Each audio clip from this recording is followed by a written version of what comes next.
J'espère que vous allez bien. On se retrouve dans une nouvelle vidéo où on va parler de pousse de cheveux. Ça va vous empêcher d'avoir de la casse dans vos cheveux.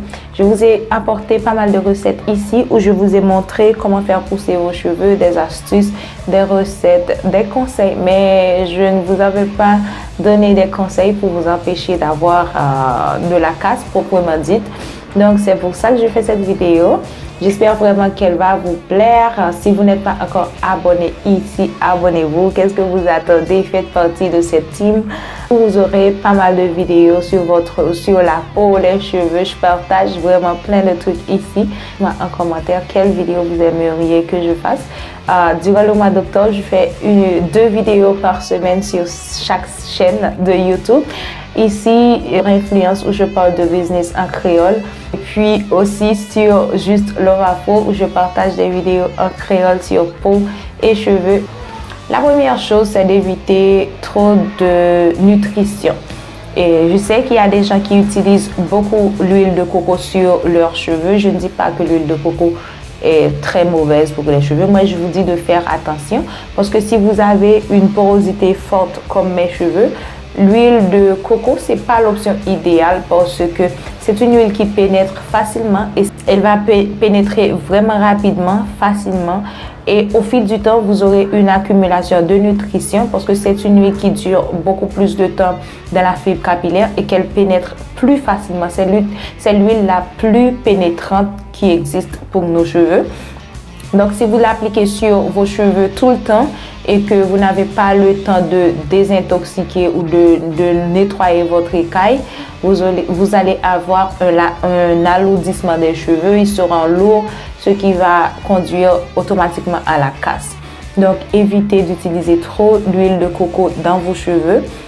Si vous voulez vraiment l'utiliser, utilisez-la en pré-poux, utilisez-la en bain d'huile, utilisez-la en masque, mais vraiment n'en faites pas trop, ne l'utilisez pas trop parce qu'après vous allez vraiment le regretter. La deuxième chose que vous devez faire pour éviter la casse, c'est d'utiliser une eau de rinçage. Vous pouvez utiliser l'eau de riz. Je vous ai montré comment faire la fermentation de l'eau de riz sur cette chaîne et aussi sur ma chaîne en créole. Et si vous l'utilisez quand vous vous lavez les cheveux, juste pour vous rincer les cheveux, je vous donne la garantie que vos cheveux vont être beaucoup plus forts, beaucoup plus nourris, beaucoup plus hydratés. Ils seront vraiment moins fragiles. Et vous pouvez utiliser d'autres eaux de rinçage aussi, comme le thé vert ou le thé noir, dépendamment de quel effet vous cherchez.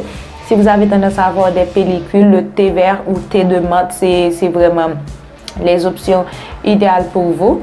Et vous pouvez aussi utiliser l'eau de rinçage de citron, de menthe, de quoi d'autre, de melon, de papaye. Une eau de rinçage appropriée au résultat que vous cherchez, appropriée à votre type de cheveux et ce dont vos cheveux ont besoin en ce moment. La troisième chose, ou je ne sais plus combien, qui va vous empêcher d'avoir de la casse, c'est un démêlage approprié. Avec les outils appropriés, peigne à dents larges, brosse avec des embouts protégés, vraiment avec les outils ou les éléments importants nécessaires. Un vaporisateur, une crème, une pommade, vraiment une huile.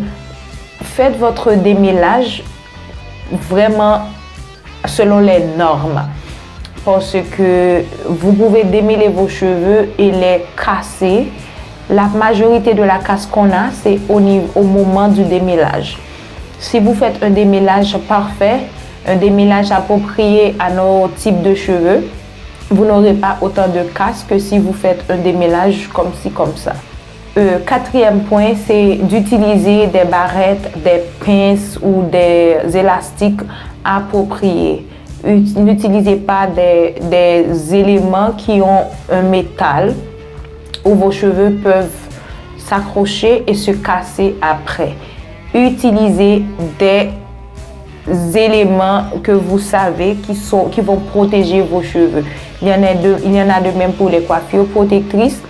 Si vous faites des coiffures protectrices avec des mèches qui va vous faire perdre des cheveux, ce ne sera plus des coiffures protectrices. Là, j'utilise la perruque de Charlene Russell. D'ailleurs, je vous mets le lien en barre d'infos. Si vous voulez acheter la même, j'adore cette perruque. Elle protège mes cheveux et j'ai fait une coiffure protectrice de base et je l'ai appliquée. D'ailleurs, je vous ai laissé une vidéo où je vous ai montré exactement comment j'allais préparer mes cheveux pour cette coiffure protectrice là.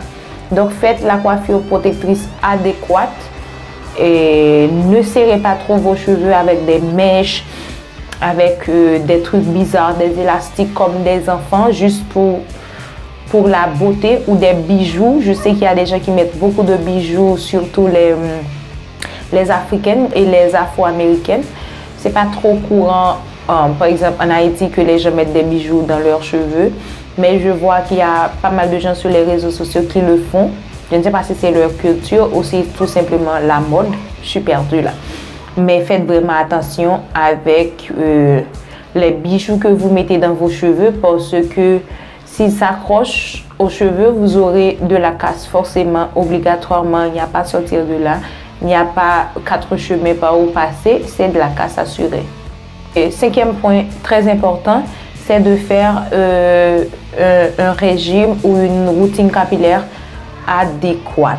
Je connais des gens qui font des routines juste parce que telle youtubeuse a fait telle routine, ça a marché pour ses cheveux, je vais faire exactement la même chose.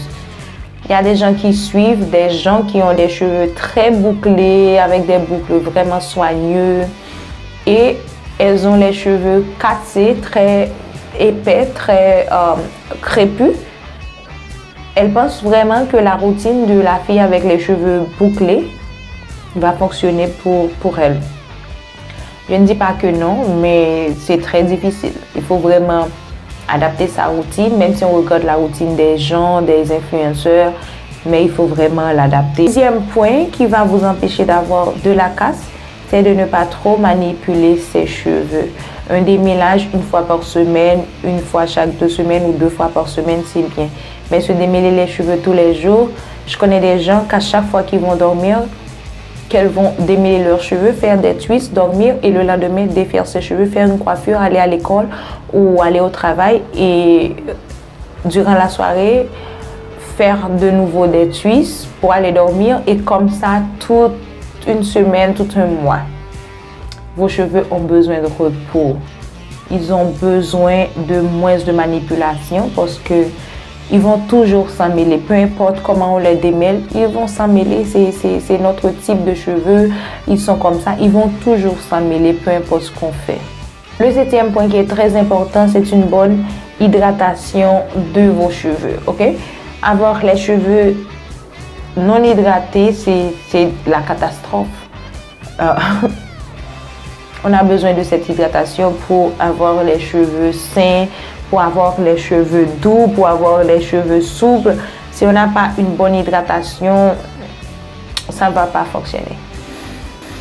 Donc voilà, ce sont les points dont vous avez besoin de savoir ou vous avez besoin de faire pour éviter d'avoir de la casse et voir pousser vos cheveux et profiter vraiment de la pousse sans qu'ils ne se cassent. Donc j'espère que la vidéo vous a plu. N'oubliez pas de vous abonner. Dites-moi en commentaire qu'est-ce que vous pensez, quels sont vos conseils pour éviter d'avoir de la casse. Quant à moi, je fais plein de bisous.